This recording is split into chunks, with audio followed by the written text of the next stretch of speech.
gabadhan geedka hoostiisa maxay ka doonaysaa? Assalaamu calaykum, waa idin salaamay dhammaan akhyaarta ku xiran janaalka. Waxaad mar kale aad ku soo dhawaataan sheeko kale oo aad u xiiso badan. Fadlan haddii aad ku cusub tahay janaalka, subscribe inoo leh. Beri ayaa waxaa jiri jirtay boqortooyo weyn oo weliba dhulka hoostiisa deganeyd. Boqortooyadaas waxaa maamuli jiray boqor awood badan iyo weliba xaaskiisa. Waxay dhaleen gabar yar oo lagu magacaabo Galenda. Galenda waxay ahayd gabar fariid ah, welibana caqli badan. Wax yar kadib Galenda markii soo weynaatay, hooyadeed ayaa waxaa soo wajahay xanuun, welibana waxay dareentay xanuunkan inaysan ka kici karin oo uu ahaa kii ay ku dhiman lahayd. Kadibna waxay u dardaarantay gabadheeda oo waxay ku tiri, hooyo is ilaali, mar walbane waxaad ahaataa gabar wanaagsan oo daacad ah. Katiinadan aan hadiyada kaaga dhigayne waa inaad xirnaataa xilli walbo. Wax badan kama aysan soo wareegin, boqorkii waxa uu soo guursaday naag kale oo weliba eedo u noqotay Galenda. Naagtan waxay iska dhigaysaa eedo wanaagsan oo waxay ku tiri, aniga waxaan ku ahay sida hooyada oo kale, balse ma aysan ahayn qof wanaagsan oo waxay ahayd eedo aad u xun, waxayna ka masarsanayd gabadhan. Boqortooyadaas waxay lahayd hal albaab oo weliba jaranjar dheer ku xiran tahay. Albaabkaasna waxa uu furmaa 1000 sano hal mar. Waxaa isku soo aaday dhalashadii gabadhii lagu magacaabayay Galenda iyo markii uu furmi lahaa albaabkaas. Kadibna aabaheed ay ka codsatay maadaama ay dhalashadeeda tahay oo ay aad u faraxsan tahay inay u ogolaato inay hal mar banaanka u baxdo oo ay godkaan ka baxdo si ay banaanka u soo aragto iyo weliba cimilada kala duwan. Aabihiina wuxuu ku yiri, waad og tahay inay halis tahay, waan ku fasaxayaa albaabkan 1000 sano hal mar oo kale ayuu furmaa, ee caawa intaana 11 saac la gaarin soo noqo.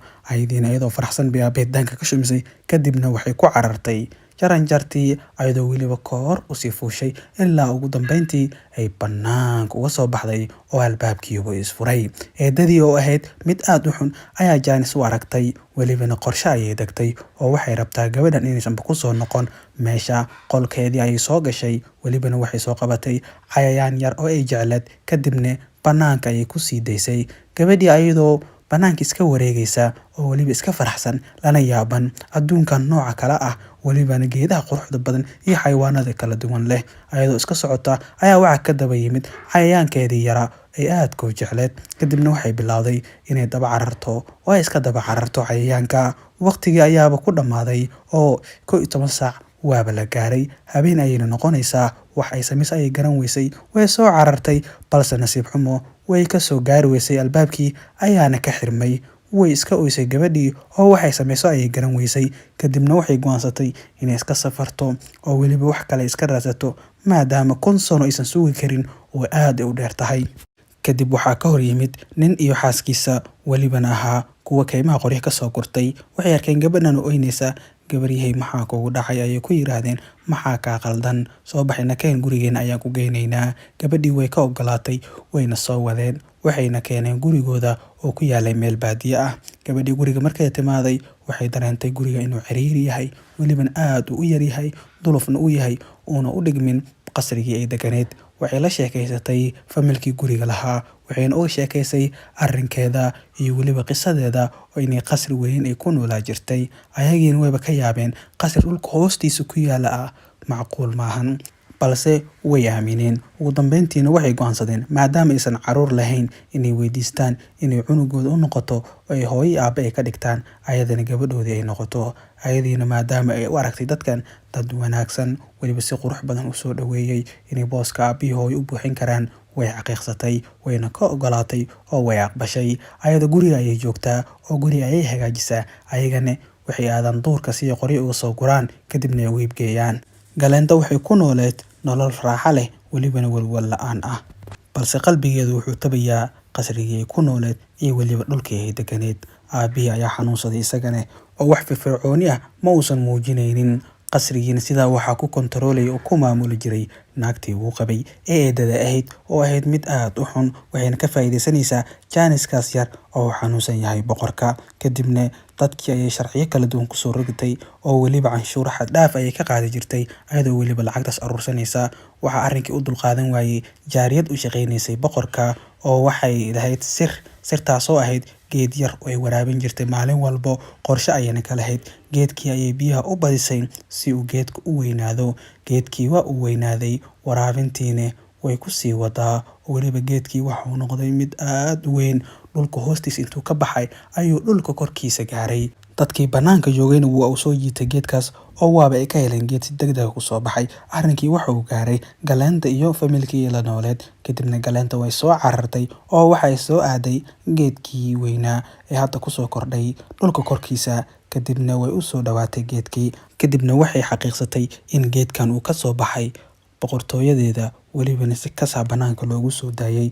Geedkii waxa uu lahaa howl weyn oo weliba god ah. Kadib naagtii jaarida ayaa kasoo dhex hadashay ku tiri, boqoradii Galeentaay soo carar, qasrigii iyo boqortooyadii dhammaan halis ayay ku jiraan. Aabaha waa la khiyaanay. Eedada ayaa burburisay dhammaan nidaamadii jiray. Soo carar, dadkii oo dhan way oynayaan. Sidee ayaan ku soo galaa qasriga ayay ku tiri, oo dhulka hoostiisa sidee ayaan ku soo gali karaa? Kadibna jaarida ayaa ku tiri, waad soo gali kartaa halkan, welibana 3 wado ayaad maraysaa. 3dii wado ayay u sheegtay oo waxay ku tiri furayaashaas isticmaal. Gabadhiina waxay go'aansatay inay waalidiinteeda u soo sheegto oo ku tiraahdo aniga waan noqonayaa, welibana dhulka hoostiisa ayaan ku noqonayaa ee waa idin macsalaamaynayaa. Ayagiina way ka ogolaadeen, way soo fasaxeen gabadhii. Ayadiina sidaas ayay ku soo baxday weliba ayadoo faraxsan. Kadibna waxay soo aaday geedkii oo gudaha ayay u soo gashay. Geedkii way ku soo socotay dhexdiisa.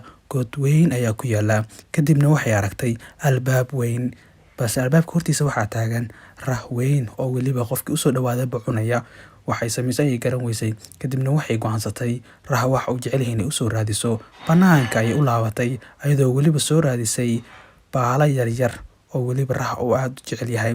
Kadibna way soo ururisay oo rihii ayay agtiisa keentay, welibana meel gees ah ayay u dhigtay. Kadibna albaabkii intuu ka wareegay ayay dhinaciisa martay.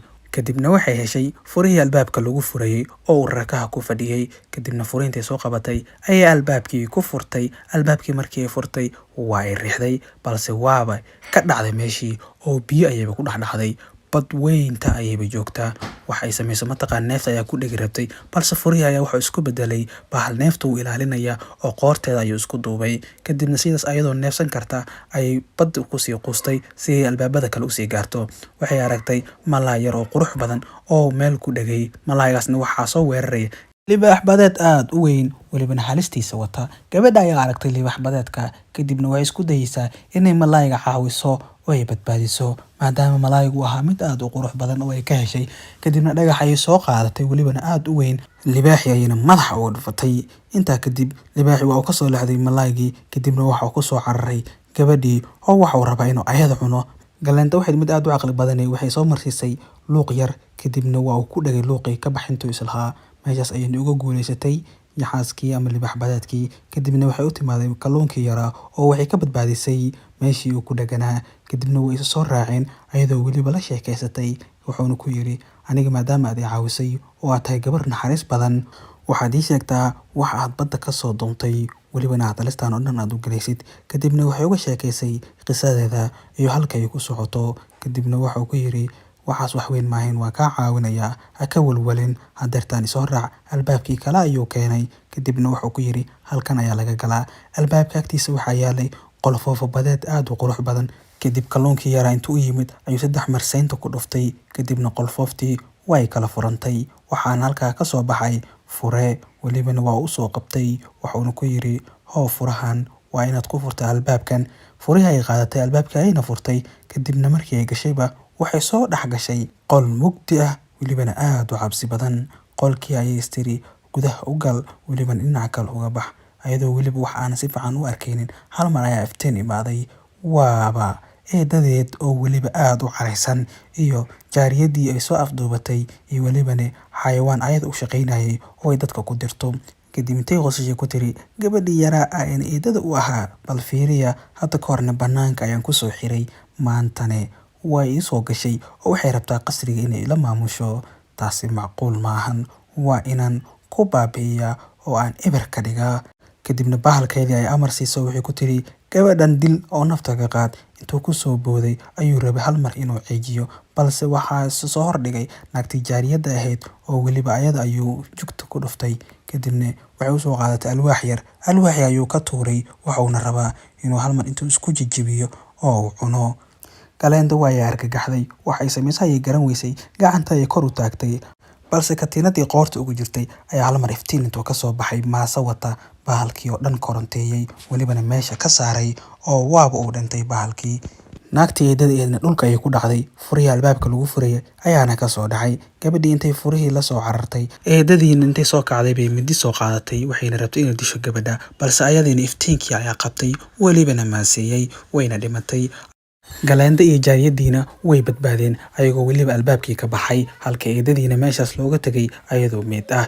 Galeenda iyo jaariyadii intaysan soo gaarin albaabkii weynaa ee laga gelayay qasriga ayaa waxay soo mareen meel la isku daaweeyo, welibana waxay daaweysay jaariyadii ayadoo weliba meeshii dhaawac uu ka soo gaaray kasoo duubtay, faashadna uga soo xirtay. Kadibna waxay soo gaareen albaabkii weynaa.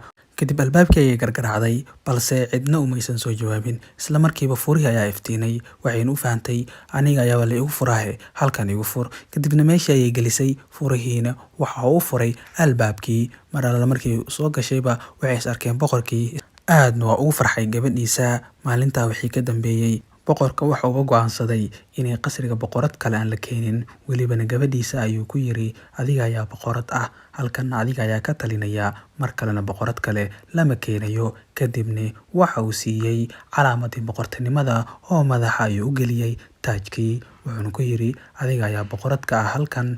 Boqortooyadiina waxay noqotay mid barwaaqaysan, welibana aad u nabdoon.